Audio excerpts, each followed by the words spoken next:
Hello students, good morning. I hope you will be fine at your home.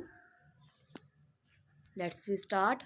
Today we will talk about 2.1 exercise question number 2. उससे पहले हम आपके लिए बात कर लेते हैं डेट है आपकी 28 अप्रैल 2020. Day is your Tuesday. Your question number second है आपका students. Arrange the following in descending order. Descending order में आपको अरेंज करना है. आपका क्वेश्चन नंबर 1 है 2/9, 2/3 एंड 8/21. तो स्टूडेंट्स सबसे पहले हम इसे चेंज कर लेंगे लाइक फ्रैक्शंस में. लाइक फ्रैक्शंस का मतलब है इनके डिनोमिनेटर को हम सेम कर लेंगे. यदि हमारे पास किसी भी चीज़ का डिनोमिनेटर सेम नहीं है तो ना हम उसमें एडिशन कर सकते हैं, ना ही सब्ट्रैक्शन कर सकते हैं, ना ही असेंडिंग और डिसेंडिंग ऑर्डर में उसे चेंज कर सकते हैं, ना ही पुट द साइन कर सकते हैं. तो पहले हम सबसे पहले लाइक फ्रैक्शन का मतलब है उनके डिनोमिनेटर को सेम कर लेते हैं. तो डिनोमिनेटर सेम करेंगे. आप यहाँ देख पा रहे हैं एज यू सी मैंने सभी का डिनोमिनेटर सेम कर लिया है. ये देखिए स्टूडेंट सभी का डिनोमिनेटर सेम हो गया है. फर्स्ट का 14/63, सेकंड का 42/63 एंड थर्ड वन इज 24/63. अब इसके बेस पे आपको यहाँ सब जितने तीनों के डिनोमिनेटर सेम हो गए हैं तो आप इसी के बेस पे इसे कर सकते हैं. असेंडिंग या डिसेंडिंग जो भी इस क्वेश्चन में पूछा गया है, हमसे इस क्वेश्चन में डिसेंडिंग पूछा गया है. तो डिसेंडिंग में सबसे पहले सबसे बड़ी डिजिट आती है जो है आपकी 42/63. देन उसके बाद आपका 24/63, देन अपॉन आपका 14/63. तो इट मीन सबसे पहले 2/3, फिर 8/21, फिर 2/9. तो this is your descending order. इसी की तरह सेम आपका सेकेंड क्वेश्चन है जो आपको अपनी नोटबुक में खुद सॉल्व करना है. Your next question is in a magic square the sum of number in each row in each column and log the diagonal in the same in this a magic square. क्या ये magic square है हमें ये बताना है. तो students that is your diagonals. 1 रो आपकी ऊपर है, 2 रोज आपकी नीचे दी हुई हैं. ये पूरा एक डायगनल्स है स्टूडेंट्स.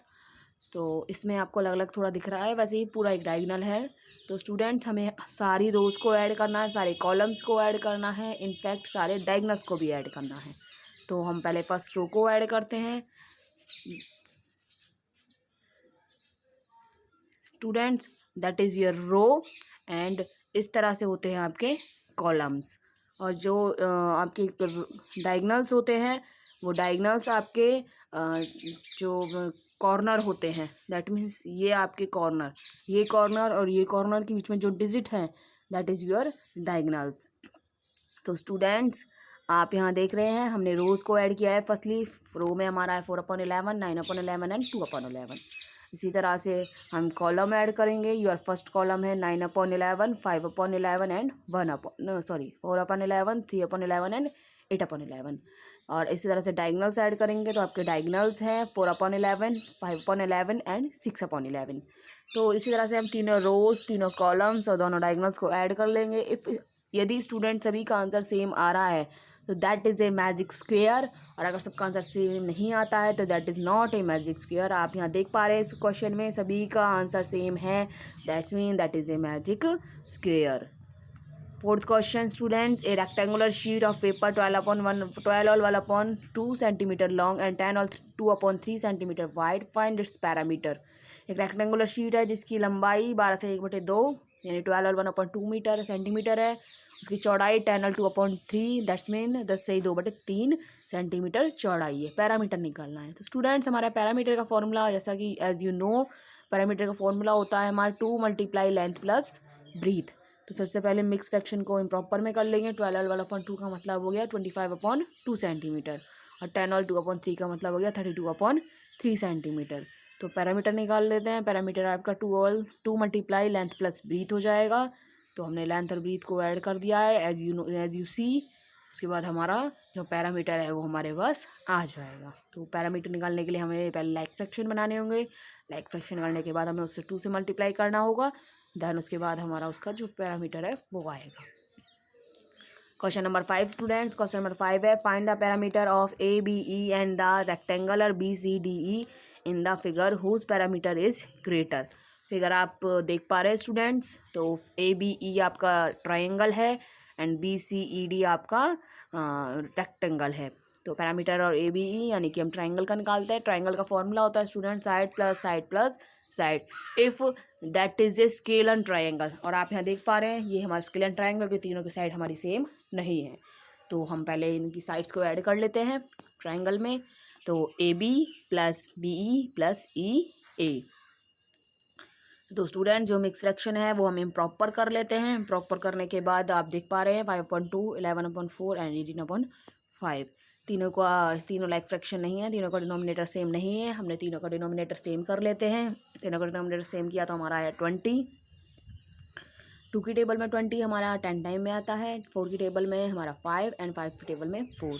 तो हमने यहाँ मल्टीप्लाई उस हिसाब से कर लिया है सभी को। अब हम पैरामीटर निकाल लेते हैं रेक्टेंगल का। रेक्टेंगल का पैरामीटर का फॉर्मूला अभी मैंने पिछले क्वेश्चन में जस्ट बताया था आपको, 2 multiply length plus breadth. Students length हमारी बी ई है और ब्रीथ हमारी ई बी है। तो बी ई की हमारी लेंथ क्या दे रखी थी 2/3/4 मीटर। उसी के हिसाब से हमने यहाँ पे आप देख पा रहे हैं हमने मिक्स फ्रैक्शन को इम्प्रॉपर करके इन्हें मल्टीप्लाई कर दिया है। जो है आपका आंसर जो आ रहा है वो आ रहा है 47/6।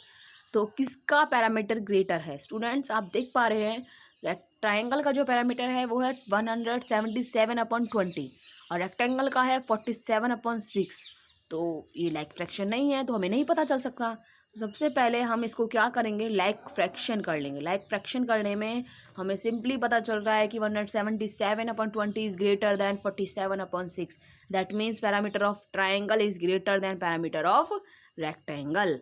Next question is Shalil wants to put a picture in a frame. Shalil एक पिक्चर लगाना चाहता है एक फ्रेम में।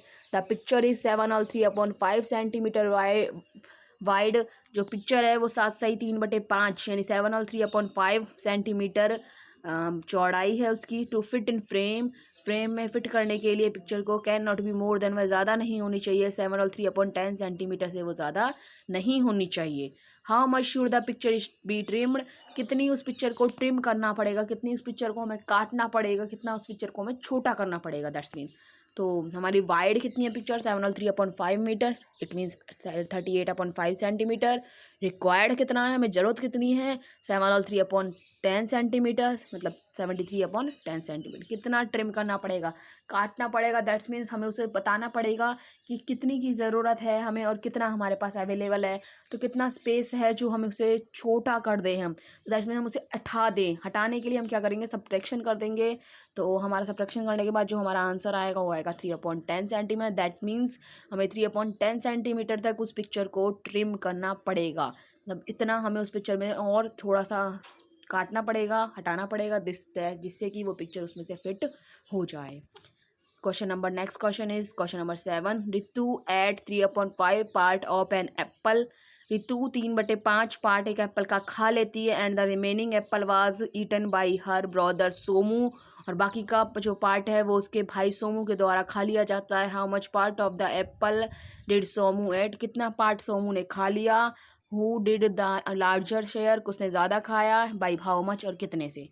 एप्पल रितु ने जो खाया था वो है 3/5। हमारे पास अब टोटल एप्पल नहीं है तो हम मान के चलेंगे कि हमारे पास जो एप्पल है वो टोटल 1 है। तो सोमू ने खाया था 1 में से माइनस कर देंगे जो शेयर रितु ने खाया था उसे। तो 1 - 3/5 दैट्स मीन 2/5। सोमू ने कितना खाया है 2/5, रितु ने खाया था 3/5। दैट्स मीन हमारा रितु ने ज़्यादा खाया था। डिफरेंस कितना आ रहा है 1/5 का। सब्ट्रैक्शन करने से हमारा उनका डिफरेंस आ जाएगा। तो that's mean therefore Ritu share is larger than the share of Somu by 1/5। Last question, last but not least, क्योंकि इससे भी आगे आपकी बहुत सारी एक्सरसाइजेज हैं। Michael finish colouring a picture in 7/12 hour. Vibhav finish the colouring the same picture in 3/4 hour. Who work longer by hand, how fraction by how much. Students हमें ये बताना था, इसमें 2 क्वेश्चंस का आंसर देना है कि हु वर्क लॉन्गर, किसने ज़्यादा समय तक काम किया और कितना ज़्यादा समय तक काम किया। तो टाइम मिकेल ने जो लिया है वो है 7/12 आवर और जो विभव ने लिया है वो 3/4 आवर। तो स्टूडेंट्स कन्वर्ट कर लेते हैं हम दोनों को लाइक फ्रैक्शन में। आप देख पा रहे हैं वो 12 बनाना होगा हमें, क्योंकि 12 और 4 के हम जब एलसीएम करेंगे तो हमारा 12 ही आएगा। तो ऑलरेडी हमारे पास जो मिकेल है उसका 12 ही है, लाइक फ्रैक्शन है मतलब। अब हमें सिर्फ और सिर्फ विभव का कन्वर्ट करना है। विभव को कन्वर्ट करने के लिए हम 3 से ऊपर नीचे मतलब न्यूमरेटर डिनोमिनेटर में मल्टीप्लाई कर देंगे, जो आएगा आपका 9/12। तो किसने ज़्यादा लंबे समय तक काम किया, आपको दिख रहा है, वैभव ने। तो Vaibhav work longer by how much, that is 2/12 या फिर 1/6 आवर। स्टूडेंट्स, कुछ बच्चे सोच रहे होंगे कि मैम ने ये क्वेश्चन दोबारा क्यों कराए हैं। तो स्टूडेंट, एज यू नो, हमारे साथ बहुत सारे ऐसे न्यू स्टूडेंट्स हैं जो रिसेंटली ही ज्वाइन हुए हैं हमारे साथ हमारी ऑनलाइन क्लासेस में। तो ये उनके लिए कराया गया है स्टूडेंट्स। तो ये क्विक रिवीजन था आपके लिए। आई होप आपको समझ में आया होगा। आप जिन बच्चों ने रजिस्टर्स अभी तक नहीं बनाए हैं वो बच्चे रजिस्टर बना लें, और जिन बच्चों ने रजिस्टर बना लिए हैं वो बच्चे अपना रफ नोटबुक में इस वर्क को करेंगे। तो आप रजिस्टर अपने मेंटेन्स करना शुरू कर दें स्टूडेंट्स। अगर आप भी अपने रजिस्टर्स मेंटेन करना शुरू नहीं करेंगे तो आपके पास ए लॉट ऑफ वर्क इकट्ठा हो जाएगा, और जो बाद में आप ही को दिक्कत देगा। दैट्स वाई आप अपना वर्क डेली करना शुरू कर दें। Thank you. Stay home and stay safe.